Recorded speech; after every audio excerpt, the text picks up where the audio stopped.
अस्सलाम वालेकुम वरहमतुल्लाहि वबरकातुहू dear students, I am your physics teacher Mohammad Waqas Amin. तो कैसे हैं आप लोग बेटा? उम्मीद करता हूँ कि आप सब खैरियत से होंगे।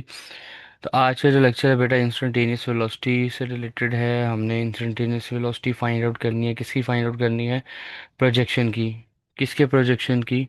उस ऑब्जेक्ट के प्रोजेक्शन की जो ऑब्जेक्ट सर्कुलर पाथ में मूव करेगा। क्योंकि प्रीवियस लेक्चर में हमने पढ़ा था कि अगर कोई ऑब्जेक्ट सर्कुलर पाथ में मूव करता है तो उसका जो प्रोजेक्शन होगा वो क्या परफॉर्म करेगा बेटा? सिंपल हार्मोनिक मोशन परफॉर्म करेगा। और अगर आपने मेरा प्रीवियस लेक्चर नहीं लिया तो मैं रेकमेंड करूंगा कि पहले आप प्रीवियस लेक्चर ले लें, जिसमें इंस्टेंटेनियस डिस्प्लेसमेंट फाइंड आउट किया है और instantaneous velocity.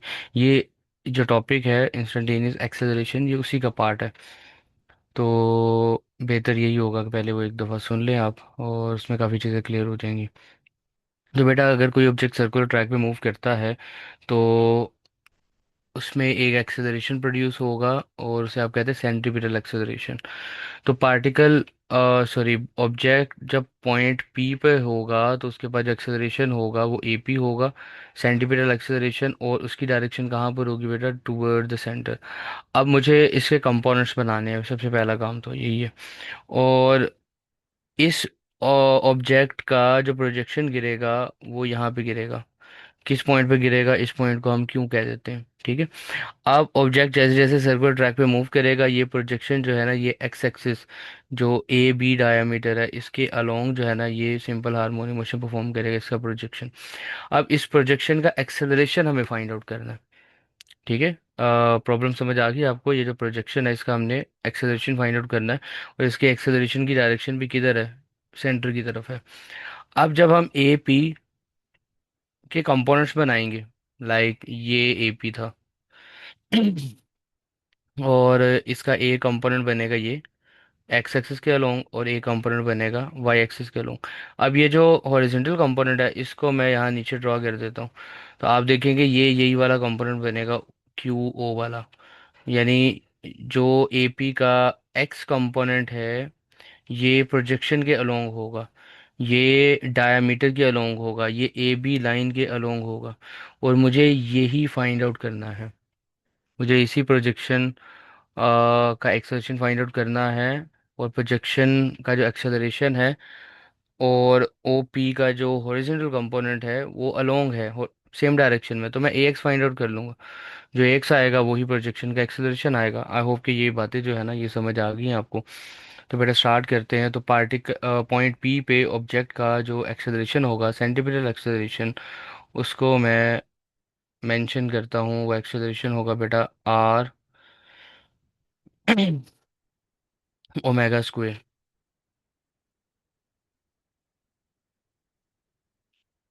Are omega square. लेकिन ये जो आर है ये तो रेडियस होता है ना, तो वहाँ पे जो रेडियस है वो तो एक्स नॉट है, मेन जो एम्पलीट्यूड होगा। तो हम इस आर की जगह एक्स नॉट पुट कर देंगे। तो ए पी बन जाएगा एक्स नॉट ओमेगा स्क्वायर। ये हमारे पास आ गई इक्वेशन नंबर वन। अब मुझे ए एक्स फाइंड आउट करना है। तो हॉरिजॉन्टल कंपोनेंट, तो मुझे बताएं कि x axis x component find out करने के लिए हम कौन सी ट्रिग्नोमेट्रिक रेशियो यूज़ करते हैं? जी हाँ, cos थीटा यूज़ करते हैं। और cos थीटा किसके इक्वल होता है बेटा? बेस ओवर हाइपोटेन्यूज के इक्वल होता है। अब यहाँ पे पॉइंट्स में ज़रा देखें, बेस किसके इक्वल होगा? बेस होता है ओ क्यू। और हाइपोटेन्यूज क्या होगा? O P. तो आप यहाँ पे लिखते हैं बेस जो है आपका वो ओ क्यू है, और हाइपोटेन्यूज क्या है? ओ पी है। अब ओ क्यू की जगह आपने बेस पे जो वैल्यू थी वो ए एक्स फाइन ए एक्स पुट कर देना, क्योंकि एक्स एक्सिस कंपोनेंट था ना एक्सेलरेशन का। और ओ पी की जगह ए पी आ जाएगा। आपने क्या फाइंड आउट करना है? आपने ए एक्स फाइंड आउट करना है। तो ये देखें, ये कोस थीटा की रेशो ये बन जाएगी A X divided by A P को दूसरे साइड पे ले जाए तो ये बन जाएगा A X A P into cos theta. अब ए पी की जो वैल्यू थी क्वेश्चन वन में आपको नज़र आ रही है एक्स नोट ओमेगा स्क्वायर। तो मैं ए पी की वैल्यू यहाँ पे पुट कर देता हूँ। तो मैं मेंशन करता हूँ put equation one in above equation two, इसको मैं कह देता हूँ इक्वेशन नंबर टू। तो ए एक्स की वैल्यू आ जाएगी x not omega square cos theta. अब यहाँ पे कॉस थीटा की हमने रेशो पुट करनी है in terms of a displacement. अगर आपको प्रीवियस लेक्चर आपने देख लिया है तो उसमें डिस्प्लेसमेंट की जो रेशो थी इन कॉस थीटा की in terms of a displacement, वो हमने डिफाइन किया था इस तरह से x divided by X not. तो अगर मैं ये कॉस थीटा की जगह, यहाँ पे जो कॉस थीटा है इसकी जगह मैं X by X not put करूँ, इसको मैं कह देता हूँ equation number three. Put it in equation number three. तो ए एक्स की वैल्यू आ जाएगी मेरे पास X not omega square cos theta की जगह X divided by X not. अब ये एक्स नॉट से कैंसिल, और हमारे पास जो फाइनल आंसर आएगा A X is equal to X omega square. ठीक है, या फिर ओमेगा स्क्वेयर इंटू एक्स। अब यहाँ पे एक नेगेटिव का साइन भी आपने ऐड करना है, क्यों? क्योंकि ए एक्स जो है इसकी डायरेक्शन हमेशा directed toward the mean position होगी। आप इस माइनस साइन को चाहो तो यहाँ पर भी मेंशन कर सकते हो, इनिशियल पॉइंट पे एपी के अंदर एडजस्ट कर सकते हो। तो फिर ये यहाँ पे भी माइनस यहाँ पे भी माइनस आ जाएगा, और जो आपका फाइनल रिजल्ट है उसमें भी माइनस साइन आ जाएगा। अब देखिए ओमेगा स्क्वेयर तो कांस्टेंट था ना, तो जब मैं इस कांस्टेंट को ख़त्म करूंगा और इस रिलेशन को डायरेक्टली प्रोपोर्शनल के साइन में लिखूंगा, तो मैं इसको ऐसे लिखूंगा A X is directly proportional to minus X. तो ये वही इक्वेशन नहीं बन गई जो हमने सिंपल हार्मोनिक मोशन में पढ़ी थी। सिंपल हार्मोनिक मोशन का जब टॉपिक पढ़ा था तो उसमें हमने एक्सेलरेशन को डिफाइन किया था। तो बाय डेफिनेशन ये वही इक्वेशन आ गई। तो यहाँ से हमें ये पता चला कि वाकई में जो प्रोजेक्शन है वो सिंपल हार्मोनिक मोशन परफॉर्म करता है, क्योंकि इस प्रोजेक्शन का एक्सेलरेशन भी वही आया जो सिंपल हार्मोनिक मोशन का आया था। तो यहाँ पे आप इसको यानी कि कंक्लूड कर देते हैं कि this equation shows that acceleration of projection is directly proportional to displacement and directed toward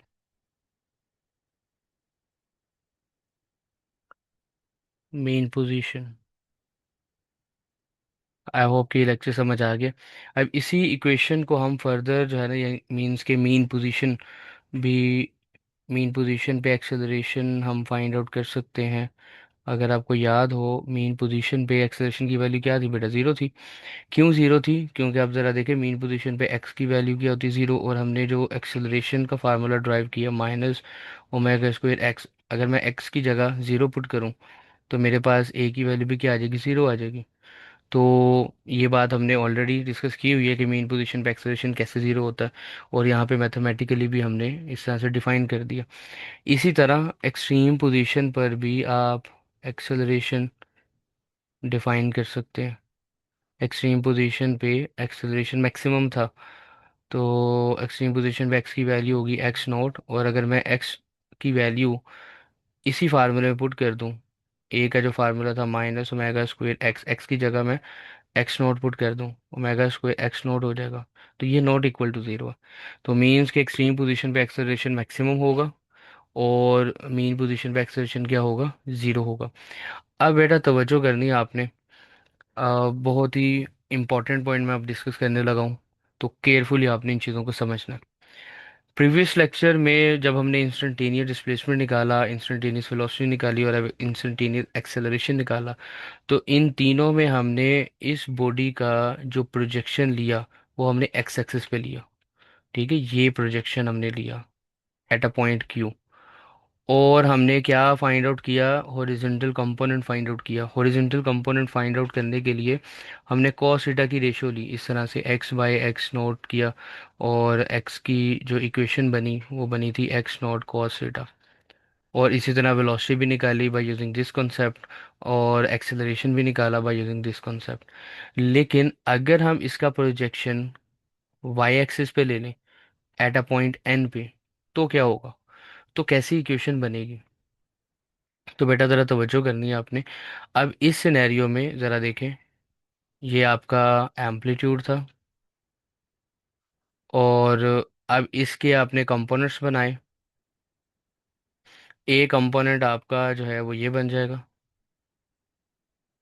ये ग्रीन में, ग्रीन कलर में शो जो किया मैंने। और ये कंपोनेंट ये एन के अलोंग बनेगा।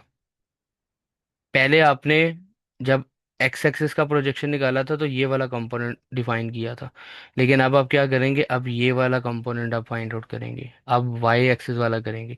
और जब आप वाई ये वाला एक्स फाइंड आउट करेंगे ना, जो कि वाई एक्सिस के अलोंग होगा, जो वाई एक्सिस का जो प्रोजेक्शन होगा उसका डिस्प्लेसमेंट जब आपने फाइंड आउट करना है, तो उसके लिए फिर आप साइन थीटा की रेशो यूज़ करते हैं। अब ये ज़रा देखें कि ये जो वाई एक्सिस है, इसको अगर चाहें आप तो आप यहाँ पे ड्रा कर सकते हैं to make it a right angle triangle.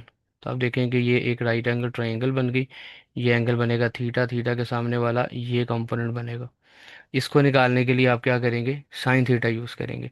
Sine theta की रेशो क्या होगी बेटा, परपेंडिकुलर ओवर हाइपोटेन्यूज। और परपेंडिकुलर की वैल्यू क्या होगी, परपेंडिकुलर होगा ओ एन। ये देखें ये ओ है और ये एन है, ये ओ एन हो जाएगा। ओ पी हाइपोटेन्यूज जो है वो ओ पी हो जाएगा, ये पॉइंट पी। अब ओ एन की जगह आपने क्या पुट करना है, एक्स, और ओ पी की जगह एक्स नॉट। तो डिस्प्लेसमेंट की इक्वेशन क्या आएगी, एक्स नॉट साइन थीटा। ठीक है।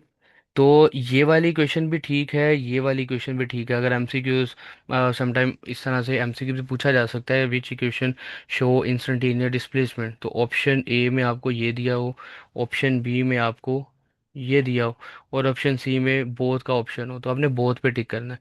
आपने ये इस पे टिक नहीं करना खाली, क्योंकि ये क्वेश्चन आपकी बुक में लिखी हुई है ना, लेकिन ये वाली नहीं लिखी हुई।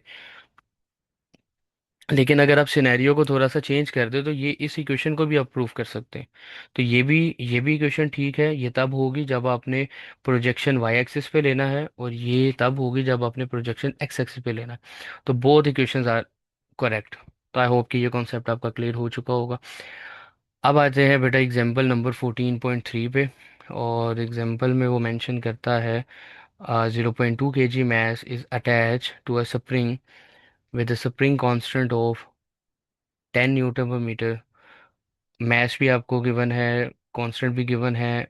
The mass is displaced by 0.1 meter from its equilibrium position and released from rest।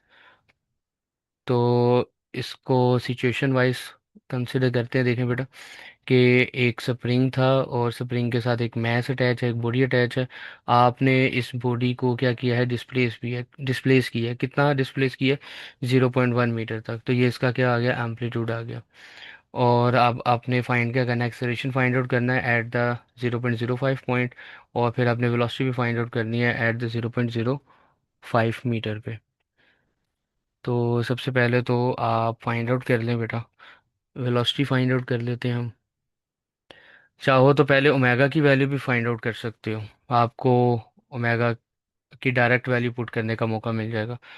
और अगर डायरेक्ट करना चाहते हो तो डायरेक्ट भी कर सकते हैं। फॉर एग्जांपल ये फार्मूला आपको पता ही होगा, अभी जो हमने प्रूव किया था। अब ओमेगा स्क्वायर की जगह आपने क्या पुट करना है, के बाय एम। तो ओमेगा स्क्वायर की जगह के बाय एम पुट किया, और साथ में ये एक्स आ गया। अब आपने वैल्यूज पुट करनी है। के की वैल्यू क्या थी बेटा, के की वैल्यू आपके पास थी 10, और मैथ्स की वैल्यू क्या थी, 0.2 kg। और एक्स किस पॉइंट पे आपने ये वैल्यू फाइंड आउट करनी है, उस 0.05 पे। तो ये 0.05। अब आपने इसको जस्ट क्या करना है, सिंप्लीफाई करना है। और जब आप सिंप्लीफाई करेंगे you will get 2.5 metre per second square with the negative sign. तो ये आ जाएगा एक्सेलरेशन। नेगेटिव साइन क्या रिप्रेजेंट करेगा कि एक्सेलरेशन की जो डायरेक्शन है वो always directed toward the mean position होगी।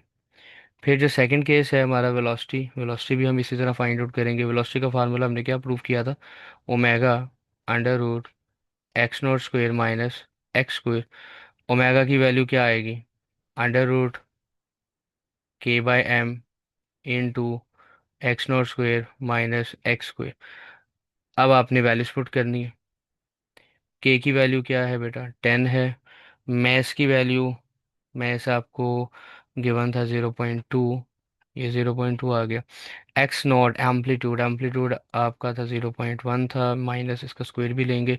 और बेटा एक्स की वैल्यू किस पॉइंट पे आपने फाइंड आउट करनी थी, वेलोसिटी 0.05, इसका भी स्क्वायर लेंगे और होल वैल्यू का क्या ले लेंगे, स्क्वायर रूट। इसको आपको कैलकुलेट करना है, सिंप्लीफाई करना है। After simplification you will get 0.612 metre per second. तो ये आपकी वेलोसिटी आ जाएगी at the point 0.05 metre. So I hope कि ये लेक्चर आपको अच्छे से समझ आ गया होगा। मज़ीद कोई क्वेश्चन हो तो आप कमेंट बॉक्स में पूछ सकते हैं। आपसे मुलाकात होगी अब नेक्स्ट लेक्चर में। अपना ख्याल रखें, तब तक के लिए अल्लाह हाफिज़।